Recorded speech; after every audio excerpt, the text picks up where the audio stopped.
আসসালামু আলাইকুম, কি খবর? আশা করি সবাই ভালো আছেন। জাহানারা আহমেদ ডেইলি ব্লগে সবাইকে স্বাগত। তো দেখেন, আমি আজকে ভাপা পিঠা বানাইছি। আর এখন তো বেশি ঠান্ডাও না, অল্প গরম পড়ছে, তারপরে আজকে আমি পিঠা বানাইছি। আমার কয়েকজন ফ্রেন্ড আইব ওই জন্য।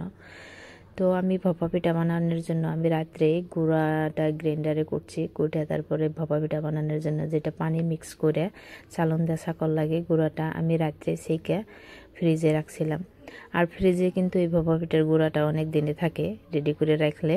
তো আমি মাঝে মাঝে এরকম গুঁড়া করে আমি ফ্রিজে রাখে থই, তারপরে যখন খাইতে মন যায় তো আমি তখনই পিঠা বানাই, চা খাই, হয়তো কেউ আইলে দিও।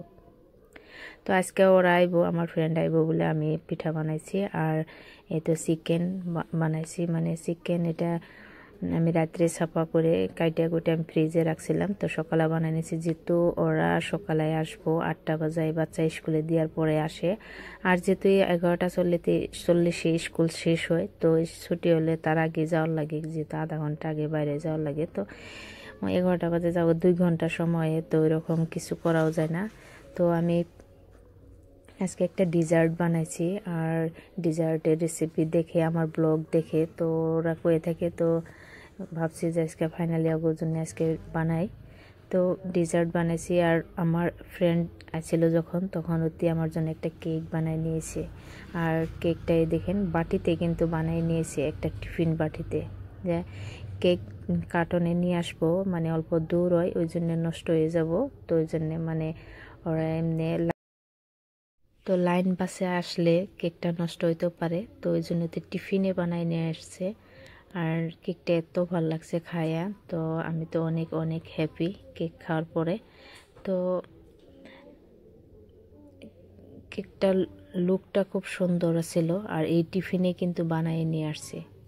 আর তারপরে ওকে দিলাম খাইতে। তো আর কেক ওরা খাইতে চায় নাই, তো আমি বললাম না খাও।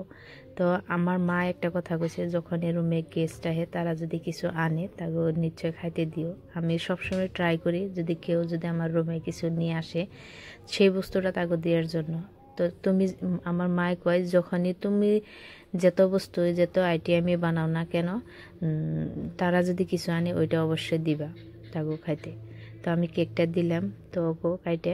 আর আমিও খাইয়া দেখলাম, কিন্তু অনেক টেস্ট হয়েছিল কেকটা। তো তারপরে সবাই মিলে চাটা খাইলাম। চাটা খাওয়ার পরে অল্প কথাবার্তা বাতলাম, তারপরে সময় ওই রকম আসছিল না। তো আমি ভাবলাম তাহলে আমি পোলাও বানাইছিলাম, তো পোলাওটাও খাও। আর ওরা ভাত পোলাও খাবোই না, একদম জোর জবস, মানে পিঠা খাইছে, চা খাইছে, একটা ডিজার্ট বানানো ছিল। তো কয়ে আসছিল যে এখন তো খাওয়াই যাব না, অসম্ভব। তো তারপরে কইছে অল্প অল্প খাও, যেহেতু বানাইছি আমি। তো তারপরে কোয়ার পরে খাইলো। তো খাওয়া দাওয়া করে আমরা রেডি হইলাম যাওয়ার জন্য, যেহেতু আমিও যারারে নিয়ে আসবো, তো ওরাও বাচ্চা নিয়ে যাব। তো রেডি হয়ে ভাবলাম একটা ফটো মারি, তো ফটো মারলাম সবাই গ্রুপে। তো আমার হাজব্যান্ডকে ফোনও করেছিলাম যে অফিসে গেছে আমার হাজব্যান্ডে, তো আসলো। বললাম যে গল্প নিয়ে যান, যেহেতু মামগো মাকড়ি এই জায়গায় গাড়ি পাইতে দেরি হয়, অল্প মানে খারই থাকার লাগে কমসে কম 10-15 মিনিট, তারপরে যে গাড়ি পাওয়া যায়। সব সময় পাওয়া যায় না, কখন বা তাড়াতাড়ি মানে যাওয়ার লগে লগে পাওয়া যায়, কখন বা পাওয়া যায় না। তো আমি আমার হাজব্যান্ডকে বললাম তাড়াতাড়ি আসেন, আপনার লগে যাওয়া লাগবো। তো তারপরে আমার হাজব্যান্ডে নিয়ে গেল অফিস থেকে আইসা। তো তারপরে আমি যারাক নিয়েছি, তো খুশিরও স্কুল ছুটি হয়ে 2টা বাজায়, খুশিও আসলো বাড়িতে। তারপরে দুজনে আইসা দেখছে ফ্রিজে কেক, তো কেক বাই করে নিয়েছে দুজনে খাওয়ার জন্য। আর কই আছে মামা, অনেক টেস্ট হয়েছে কেক।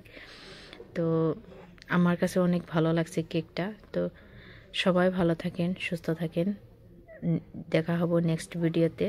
ধন্যবাদ।